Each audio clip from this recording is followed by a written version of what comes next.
Hi, I am Sunil Kumar Poddar. Let's start with CBSE History of Class 6. We are on Chapter 7, that is Ashoka the Emperor who gave up war. तो हम पहले जानेंगे dynasty के regarding, जिसे हम हिंदी में बोलते हैं वंश। जब एक ही परिवार के मेंबर एक के बाद एक रूलर बने या एम्परर बने तो उसे बोला जाता है डायनेस्टी या वंश। तो मौर्य डायनेस्टी भी एक डायनेस्टी का पार्ट है। प्रीवियस चैप्टर में ये डिस्कशन किया है कि जनपद और महाजनपद क्या होते थे। मौर्य डायनेस्टी उन 16 महाजनपद में से ही एक था जो आगे फॉरवर्ड जाके एक डायनेस्टी बन पाया। मौर्य डायनेस्टी में सिर्फ 3 पर्सन्स इंपॉर्टेंट माने जाते हैं, डेट इज चंद्रगुप्त, बिंदुसार और अशोका। उसके बाद अशोक की डेथ के बाद मौर्य डायनेस्टी डिक्लाइन फेज में जाने लगा था। Chandragupta was the founder of Maurya dynasty. Then his son became successor of Chandragupta. Name was Bindusara. His son Ashok became successor. About the empire, a very big kingdom. देखते हैं कि Indian notes और currency में lion का picture रहता है जो कि महात्मा गांधी के साथ में लगा होता है। तो इसका एक अपना हिस्ट्री है। ये लायन जो हमें नोट्स और करेंसी में दिखता है यह है सरनाथ यूपी में, date is carved on the stone, और इसे एक मैसी पिलर के ऊपर रखा गया है। अशोक जो बिंदुसार के सन थे, he is the greatest known ruler in the Indian history, और जो इनके इंस्ट्रक्शन हैं वो इंस्क्राइब कराए गए थे पिलर और रॉक सरफेस पे भी, और इन्हें इंस्क्राइब इसलिए कराया जाता था ताकि ये लोगों तक ले जाया जा सके और ये मैसेज आने वाली हिस्ट्री को भी पता लगे। Move on the topic empire and let us talk about the Ashoka Empire too. Maurya Empire started 2300 years ago. So about 23 years ago Maurya Empire का starting हुआ था।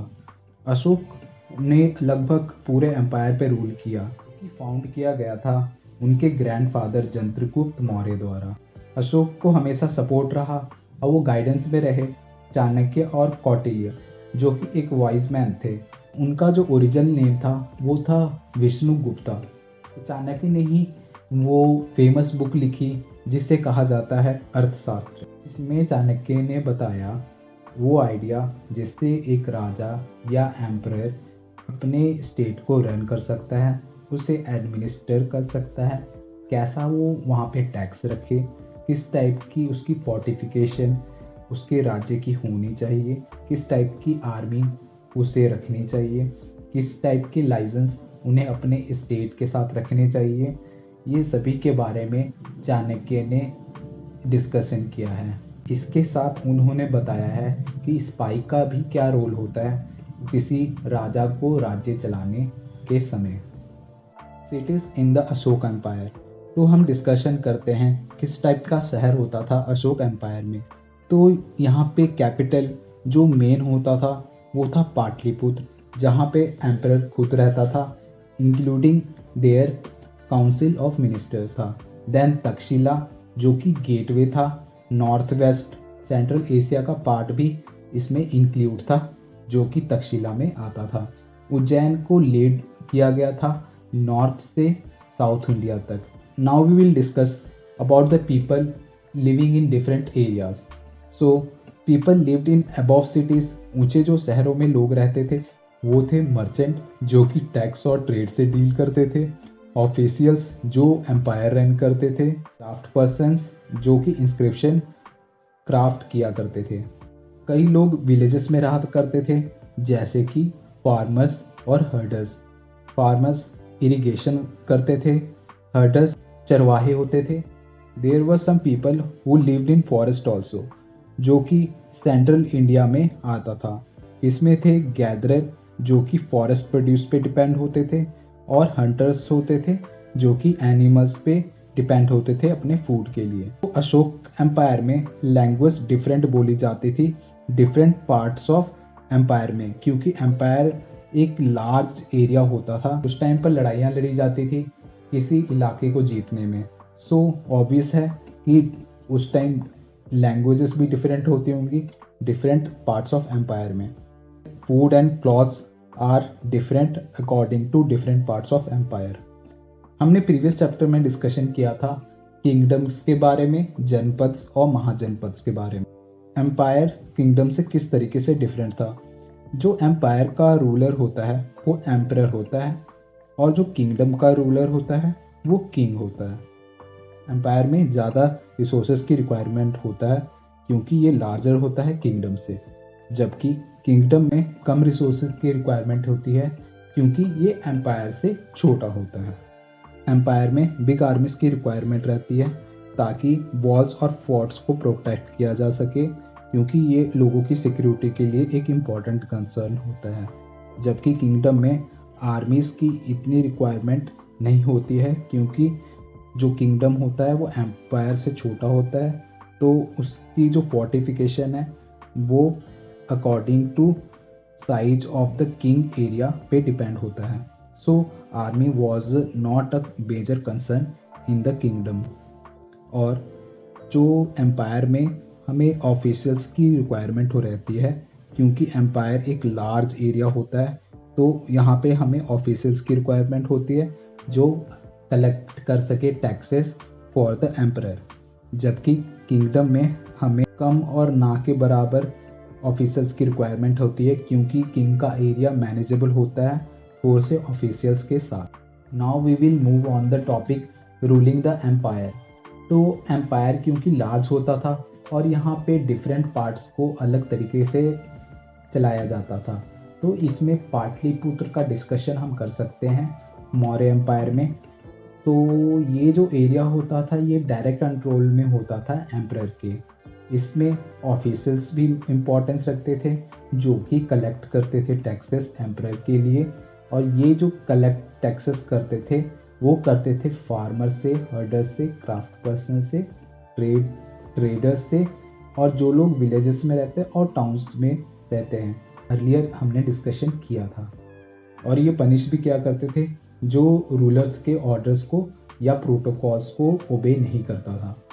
और मैसेंजर्स भी इम्पोर्टेंस रखते थे एम्पायर को रूल करने में क्योंकि ये जाते थे अलग अलग पार्ट्स ऑफ द एम्पायर उन मैसेजेस के साथ जो कि हिडन होता था, और जो हिडन लेटर्स होते थे ये उनको भी वहाँ लेके जाते थे।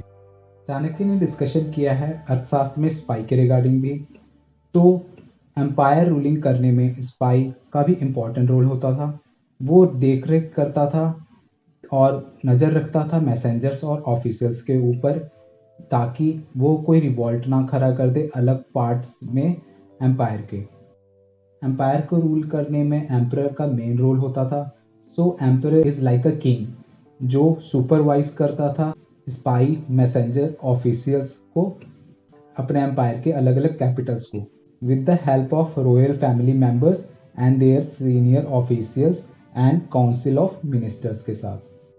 पूरा एम्पायर रन करने के लिए प्रोविंसेस का भी होना इम्पोर्टेंट था जो कि अदर एरियाज होते थे जिनके अपने प्रोविंशियल कैपिटल होते थे, जैसे कि आज इंडिया में अलग स्टेट्स के अपने कैपिटल होते हैं। सो अलग प्रोविंशियल कैपिटल्स होते थे इनके, जैसे कि तक्षशिला, उज्जैन, और कुछ अमाउंट ऑफ कंट्रोल होता था इनका पाटलिपुत्र में। पाटलिपुत्र जो कि आज पटना बिहार में है, उज्जैन जो मध्य प्रदेश में है, तक्षशिला जो आज के हिसाब से पाकिस्तान का पार्ट है। रॉयल प्रिंस भी इम्पोर्टेंट होते थे एम्पायर रूलिंग में क्योंकि वो एम्परर के फैमिली मेंबर्स होते थे, तो वो गवर्नर के तौर पे अलग अलग प्रोविंसेस में जाते थे, वहाँ पे लोकल कस्टम्स को फॉलो करवाते थे, और इसके साथ वो देखते थे कि सारे रूल्स फॉलो हों जो कि एम्पायर में बनाए गए हैं। Let us look on tribute. अब हम देखते हैं ट्रिब्यूट होता क्या था। बहुत सारी चीज़ें होती थी जो कि कलेक्ट की जाती थी लोगों से, जो कि वो कई बार अपनी इच्छा से देते थे, जो भी उनके पास होता था चाहे वो कम हो या ज़्यादा हो, अनलाइक टैक्सेस जो कि टैक्सेस से एकदम अलग होता था। नेक्स्ट सब topic, vast area between the centres. वो एरियाज जो सेंटर्स के बीच में होते थे वो मौर्यन एम्पायर किस तरीके से कंट्रोल करते थे। मौर्य ट्राई करते थे कंट्रोल करने को जो भी रोड्स होते थे और रिवर्स होते थे। और ये रोड्स और रिवर्स उनके लिए इसलिए इम्पॉर्टेंट होते थे क्योंकि यहाँ से ट्रांसपोर्ट किया जाता था चीज़ों को, और यहीं से कलेक्ट किया जाता था टैक्सेस को और ट्रिब्यूट्स को भी, जो कि एक तरीके से रिसोर्सेज का काम करते थे मौर्यन एम्पायर के लिए। अर्थशास्त्र, जो कि चाणक्य का एक बुक था, उसमें बताया गया है कि नॉर्थ वेस्ट उनके लिए एक ब्लैंकेट का काम करता था। सो नॉर्थ वेस्ट एक इम्पॉर्टेंट पार्ट था एम्पायर का, और साउथ भी उनके लिए इम्पॉर्टेंट था क्योंकि वहाँ से उन्हें गोल्ड मिलता था और कीमती पत्थर वहाँ से ही उन्हें मिलते थे। तो ये हो सकता है जो रिसोर्सेज हैं वो कलेक्ट होते हों ट्रिब्यूट के तौर पे। स्टेट से भी आने वाले लोग यहाँ पे आते होंगे और वो ट्रिब्यूट के तौर पे, और जो भी जो भी यात्री या कोई भी ट्रैवलर आता होगा बाहर से, वो इन्हें इन्हीं रास्तों से ट्रिब्यूट देता होगा क्योंकि ये एक वे था मौर्यन एम्पायर में एंटर करने का। फ्रॉम फॉरेस्ट रीजन, गांव के रीजन से यहाँ पे रहने वाले लोग ज़्यादा इंडिपेंडेंट होते थे या कम इंडिपेंडेंट होते थे, इसलिए ये लोग दिया करते थे अपने फॉरेस्ट के हिसाब से जो उनके पास होता था। तो वो दिया करते थे एलिफेंट्स, वैक्स, टिम्बर और honey to the empire officials of the Mauryan empire. Megasthenes ये एम्बेसडर था जो चंद्रगुप्त मौर्य के कोर्ट में था, जो कि वेस्ट एशिया के रूलर सुलेसन निकेटर की तरफ से आया था। इंडिका बुक में डिस्क्राइब किया है राजा के बारे में। तो वो बताता है कोर्ट के बारे में कि एम्परर जब पब्लिक सेलिब्रेशन करता था अपने रॉयल प्रोसेशंस के साथ, मीन्स तो वो एक पालकी में बैठता था जो कि गोल्डन होता था, और 6 आदमी उसकी पालकी को उठाते थे, और उसमें एलिफेंट्स होते थे जो कि राइडर्स गार्ड्स उनके साथ होते थे, जिसे गोल्ड और सिल्वर्स के साथ सजाया जाता था। और बहुत सारे लोग होते थे जो रेस को लेके घूमते थे, उस पर तोते होते थे जिनमें फ्लॉक्स ऑफ बर्ड्स होती थी, मेनली पैरट्स जो कि राजा के गुणगान किया करती थी। सराउंडेड होता था वुमेन जो कि आर्म्ड होती थी उनसे, क्योंकि उसे डर रहता था हमला ना कर दे। उसके साथ उसको स्पेशल सर्वेंट दिया जाता था एम्परर को, जो कि खाना टेस्ट करता था उसको, मीन्स एम्परर को खिलाने से पहले। एम्परर कभी भी एक बेडरूम में 2 दिन से ज़्यादा नहीं सोता था क्योंकि उसे डर रहता था कभी भी किसी के हमला करने का। हमें पता है कि पाटलिपुत्र इम्पॉर्टेंट कैपिटल हुआ करता था, सो हम इसके बारे में भी डिस्कशन करते हैं, जो कि आज के टाइम पर पटना में है। तो पाटलिपुत्र लार्ज और ब्यूटीफुल सिटी होता था और इसके वॉल्स भी बहुत मैसिव हुआ करते थे। यहाँ पर बोला जाता है 570 टावर्स होते थे और 64 इनके गेट्स हुआ करते थे। हाउस होता था वो वुड्स और मड्स ब्रिक्स का बना होता था उस टाइम पर भी। 2 से 3 स्टोरी बिल्डिंग भी हुआ करते था। इनका रहने वाला जगह था उसमें उसे डेकोरेट किया गया था लकड़ी और स्टोन कार्विंग के साथ, और हमेशा ये सराउंड होता था एक गार्डन एरिया के साथ। और यहाँ पर बर्ड्स को भी रखा जाता था। कि मौर्य एम्पायर में अशोक को डेजिग्नेशन दिया गया ग्रेट का। तो अशोक इतने यूनिक रूलर क्यों थे? इन्होंने इंस्क्रिप्शन का यूज़ किया अपने मैसेज को फैलाने के लिए, और वो अपने टाइप के पहले रूलर थे मौर्य एम्पायर में। सारे इंस्क्रिप्शन जो अशोक के थे वो प्राकृत लैंग्वेज में लिखे गए थे, जो उस टाइम में ऑर्डिनरी लैंग्वेज हुआ करता था, और इसको लिखा गया ब्राह्मी स्क्रिप्ट में, जो कि मोस्टली इंडियन स्क्रिप्ट था, जिसे डेवलप किया गया था 100 साल पहले। Ashok war in Kalinga. कलिंग एक पुराना नाम है कोस्टल उड़ीसा का। तो अशोक ने इस जगह को जीत लिया था, मीन्स कलिंग वॉर को अशोक ने जीता था। इस वॉर में बहुत ज़्यादा ब्लड सेड और वायलेंस हुआ था।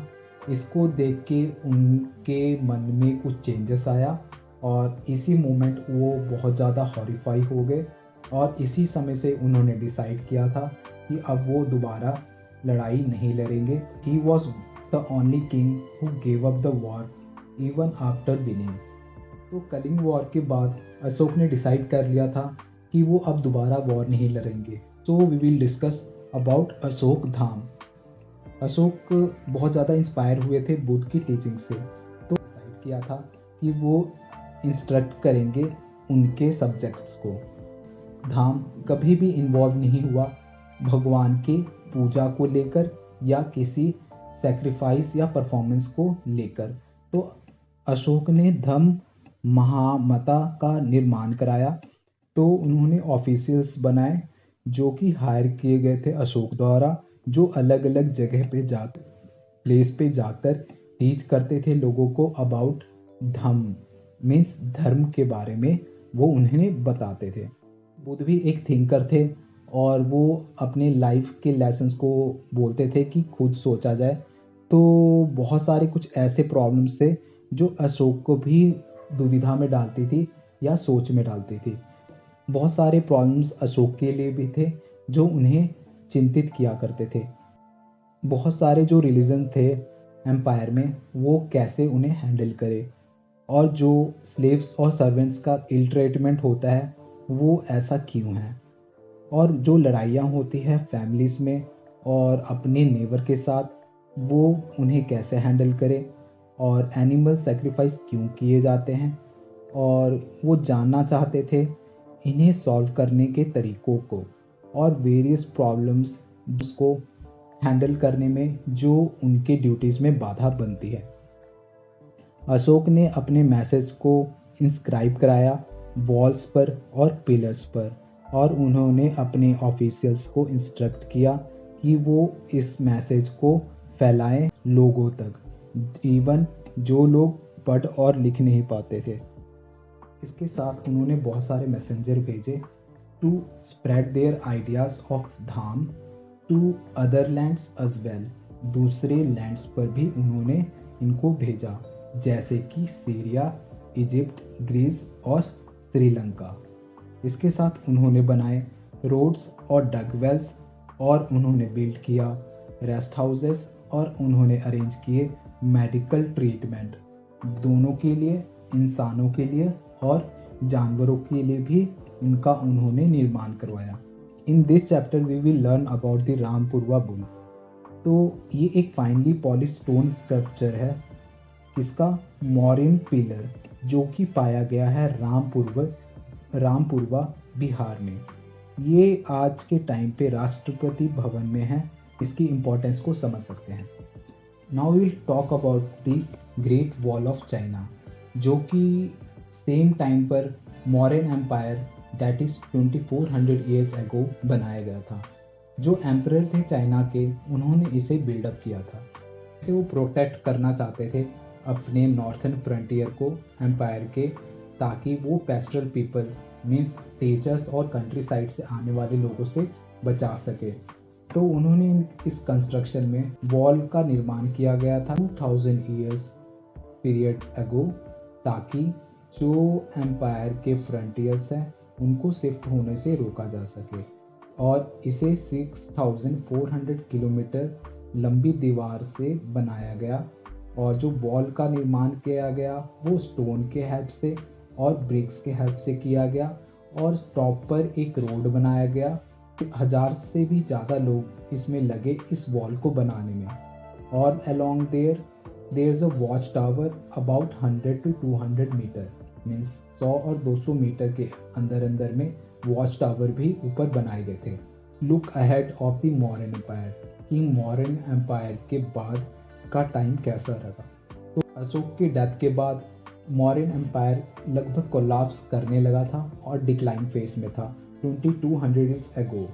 तो एक नया kingdom that is Indo Greek यहाँ पे रूल करता है, कि इंडो ग्रीक के होते हैं वो रूल करते हैं 100 साल से ऊपर। They followed by central Asian people, जिन्हें बोला जाता है साकास मीन्स नॉर्थ वेस्टर्न किंगडम के। यहाँ पे 500 साल तक राज करते हैं। साकास फॉलो किए जाते हैं कुशानस के द्वारा।